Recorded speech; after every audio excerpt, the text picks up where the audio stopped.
Let's see, where are my little remarks here? Huh.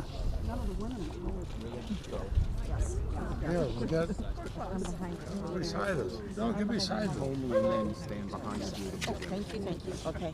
Speak for yourself. Okay.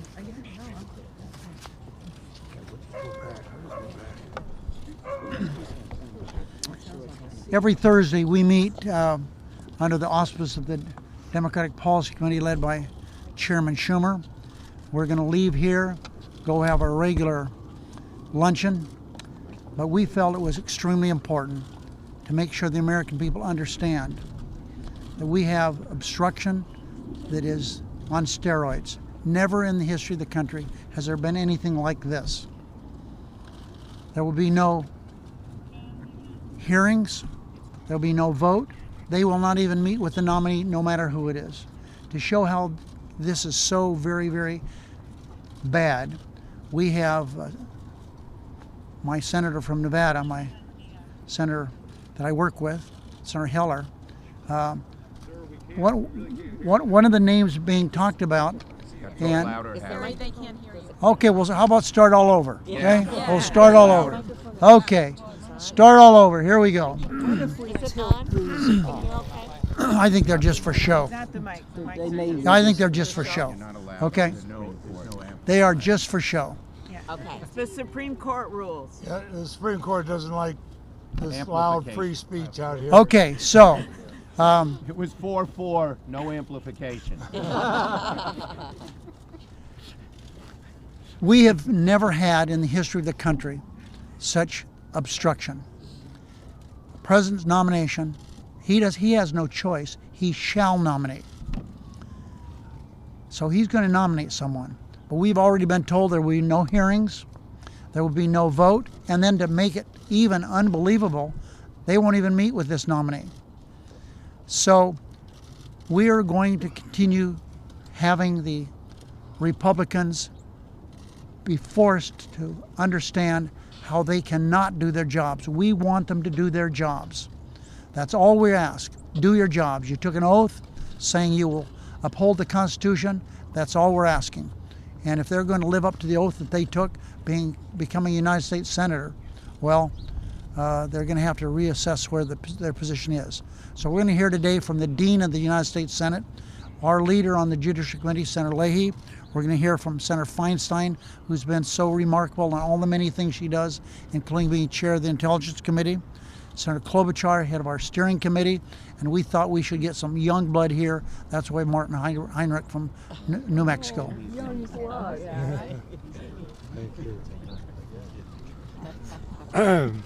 Thank you, Leader. You know, I've served in the Senate longer than anybody who's here. I have never once, whether the Democrats have been in control or the Republicans, whether there's a Democratic president or a Republican president, seen this total abrogation of their duties. We have always held hearings on Supreme Court nominees. We've always reported them to the full Senate for consideration. It's an important, transparent moment for the American public to see what we're doing. And what the Republicans have said in unprecedented fashion, that even though under the Constitution they took a solemn oath before God to uphold the Constitution, they said, in this case, we won't uphold the Constitution or our oath. They've held backroom meetings, categorically reject a nominee before they've even been named. Unprecedented, a handful of senators say, we will not do our job. We will not do what we're paid for. We will not do what we're elected for. We will not do what we're taking a solemn oath to do. Instead, they should be working across the aisle to fill this vacancy as has always been done. I urge the chairman, I urge the Republican leader, change their decision, do what we have always done, hold a hearing. Rank partisanship should not trump how we've always treated Supreme Court nominees. Republicans should allow the Senate to do its job, the job we're paid to do, but more importantly, the job that we took a solemn oath to do. Thank you. And next, Senator Feinstein.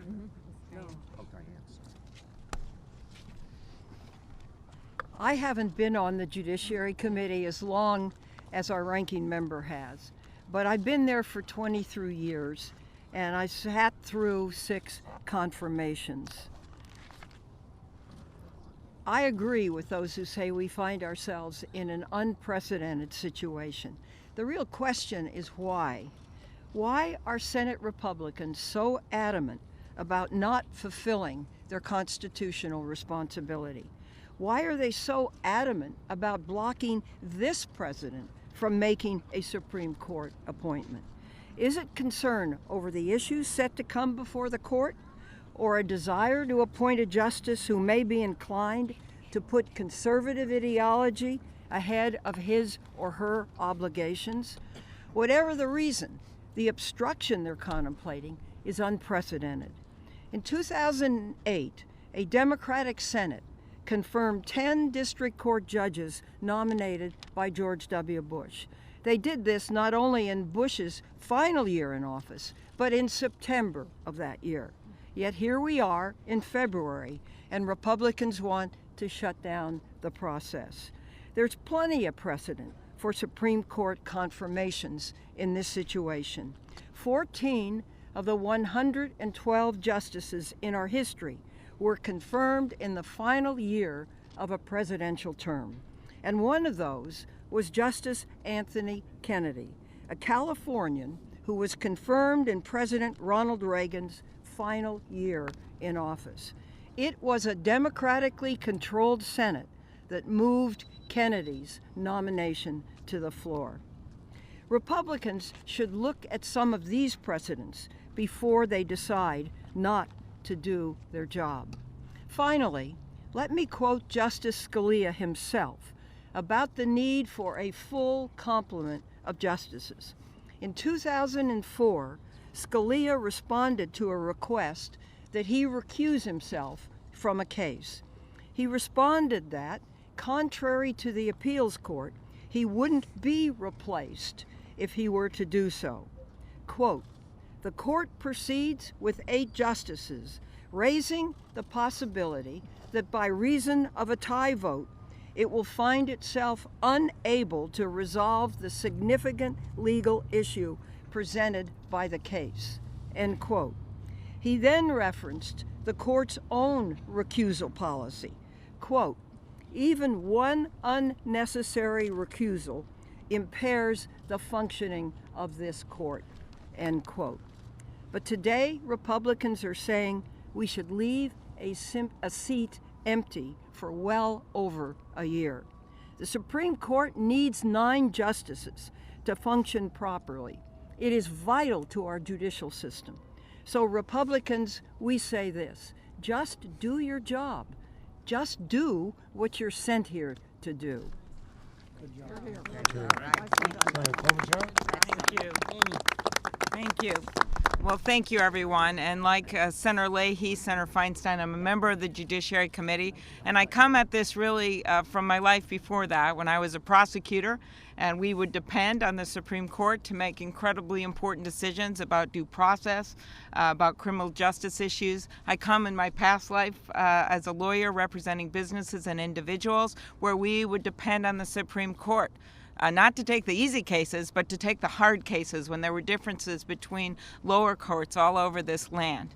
Yet today we stand before you knowing that we have an empty seat on that court, a seat that was vacated because of an unexpected death. And it is a surprise to everyone what happened, but now, once we get through that, the issue is we have to do our jobs. Yesterday, we had 4 constitutional experts from around the country, from Chicago, from North Carolina, and they all said the same thing. They said shall means shall. When the Constitution says that the president shall nominate and that the Senate shall advise and consent. That is what it's meant. And it has meant that through history. You have to go back to the Civil War, they told us, to find a time when a seat had been left vacant for over a year on the Supreme Court. That is a time before we had what? Cars, planes, washing machines. You look in those years since then. You look at those years since then. We have been through World War I, World War II, Vietnam War. We have been through incredible civil rights differences in this country and conflicts, yet we have always filled the seats on the Supreme Court. So yes, we talked about the past, but today I think about the future. I think about those kids that are right now in their social studies class, learning about the 3 pillars of government, learning that there is a difference between the executive branch and the legislative branch and the judicial branch, and that the judicial branch is supposed to be insulated from the politics of the day. And that our job in the Congress is to look at the president's nominee, to decide if they're qualified, and if they're qualified, if they meet their standards, then that person goes on the Supreme Court. That's why we are demanding hearings and asking for an up and down vote, just as the Constitution asks us to do. Thank you. Good job. Well done. Stay right in front. Oh, I'm sorry. Good morning, everybody. I was coming over with Senator Klobuchar, and we were joking about the old Sesame Street skit. One of these is not like the other one. That would be me. I'm not an attorney. I'm certainly not on judiciary. But I remember that the very first thing I did as a United States Senator was to take that oath to the Constitution, to uphold it and to defend it. And the words in the Constitution are pretty simple. They're simple enough that even an engineer can read them and understand them.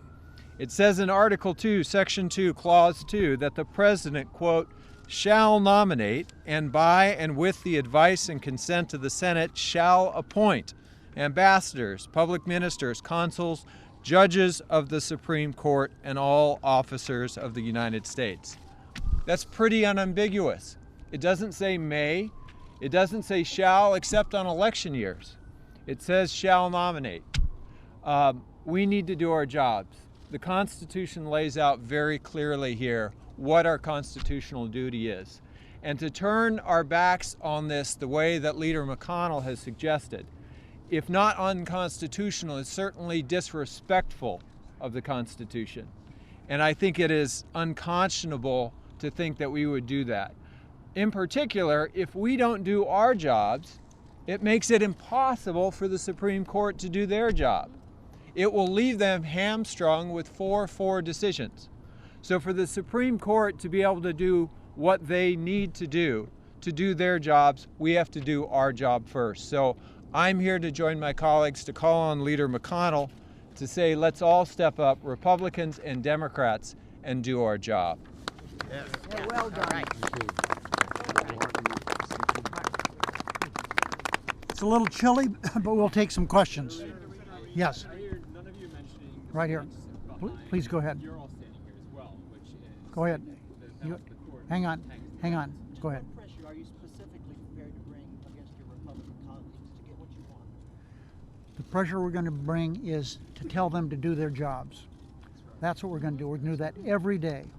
The fact is, it's been laid out here very clearly that they're not doing their job, their constitutional obligation, and we're going to continue that every day. And if they're taking an oath before God Yes. to do that job, they should do it. Thank you. I heard Senator Feinstein mention the Republicans are doing what they're doing because they want to make the seat available for an ideological aligned successor to Justice Scalia. Aren't you all out here also because you want the opposite on the court? Isn't that why you're fighting? No. Dianne Feinstein did not say that. You're reading something totally she didn't say that.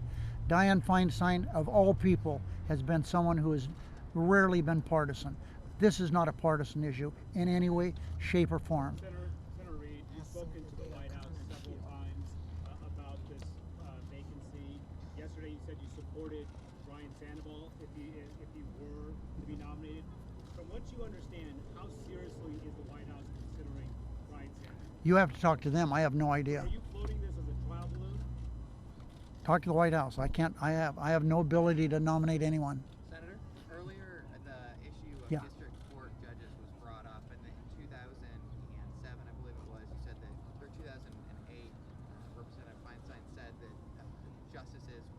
nominated circuit court justices and district court justices for. Do you think that it's hypocritical for Republicans to push through district court judges now while slamming the door on President Obama's nominee? We would love to have them do district court judges. We've never tried to stop them. And we've not even complained because they're putting through mostly Republican judges. We haven't complained about that. Fact is, yeah, Mr. Chairman? No, I just would, numbers. Boy, that's a wobbly Numbers, old deal. numbers say the fact. In the last 2 years of President Bush's term, Democrats took control of the Senate. We put through, right up until through September, 68 of President Bush's nominees. They've allowed, I think, 16 of President Obama's. That shows where the partisanship is. There's 67 or 68, and they've allowed 16. That shows where the partisanship is. Set it aside. Even a Republican nominee, a Republican Supreme Court justice, nominated by Ronald Reagan, Sandra Day O'Connor, said we should fulfill the Constitution and do what we're sworn to do. One last question. Called your criticism of him as the chairman of the Judiciary Committee a childish tantrum. Is there a point where some of this rhetoric... A childish tantrum when we're asking him to do his job? He's chairman of a committee. He should hold hearings, report people out. Bork, for example. Bork was turned down in the Judiciary Committee, overwhelmingly turned down. We were in control of the Senate. We brought him to the floor anyway. So this is talk about. Wow. I think that Senator Grassley better read some of the editorials coming out of Iowa. For example, the largest and oldest newspaper in Iowa said today that they congratulated Senator Grassley on his career because he cast a lot of votes. I don't remember how many it was, more than anybody in the history of the state of Iowa. Today they took it all back. In writing, they took it all back. They said, we're sorry we said anything nice about Charles Grassley based on what he's doing in the Senate. So he better start reading his own editorials. Thanks, everybody. Thank you, everybody. Well done. That last one was great. That last one was great about Bork. 27, good. Out of 46, good. More than half. Okay, I got it. I'll report this with you. Okay. We just gotta I make saw you sure we with a got the huge Republican gaggle of vote. press. I know. Maria. Yes, I know. Where's Maria? Yeah. Well, we just gotta make. So we're working. Yeah, you know what he'll want. Yeah. But we're working. Good job, Harry. Yeah, Harry, that was terrific. Good. You did a wonderful job. Good job. Yeah, that was great. Man, I want to get And you saw that. Yeah, sure.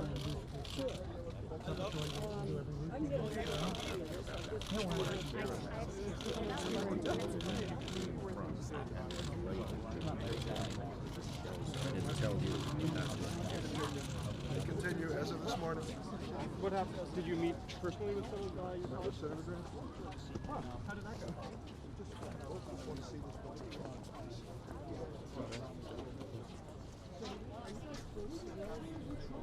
I went pretty well. Yeah, right?